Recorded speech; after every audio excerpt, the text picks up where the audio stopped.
Tirada milyaneerada ama maalqabeennada ku nool qaaradda Yurub ayaa hoos u sii dhacaysa marka laga reebo waddanka Norway oo la sheegay in milyaneerada ama maalqabeennada ku nool uu kor u kacay in ka badan boqolkiiba 2.5 2024. Waxaana la soo warinayaa in hantiilayaasha ama maalqabeennada ku nool dalka Norway ay gaareen sanadkii 2024 in ka badan 216,000 oo qof oo hantiilayaal ah.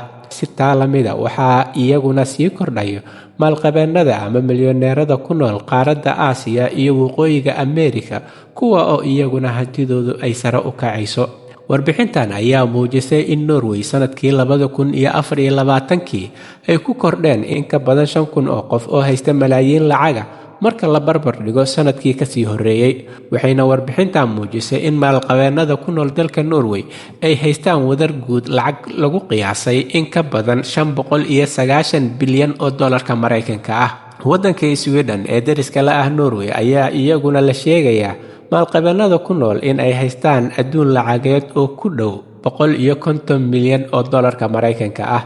Dalka Denmark ayaa iyaguna soo sidixeeya kuwa oo la sheegayo in maalqabeennadoodu ay haystaan wadar guud lacagtooda marka la isku daro in ka badan 117 bilyan oo dollarka Mareykanka ah.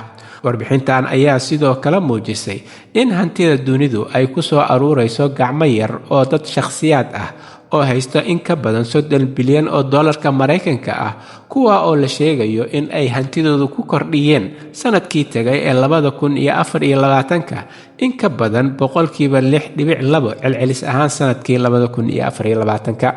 halka ay wararka ugu doorkaroon idinkaga imaanayaan waa Somali Voice Norway ama codka Soomaaliyeed ee Norway. Waxaana idinla socodsiinaya anigoo ah Cabdulaahi Shiine.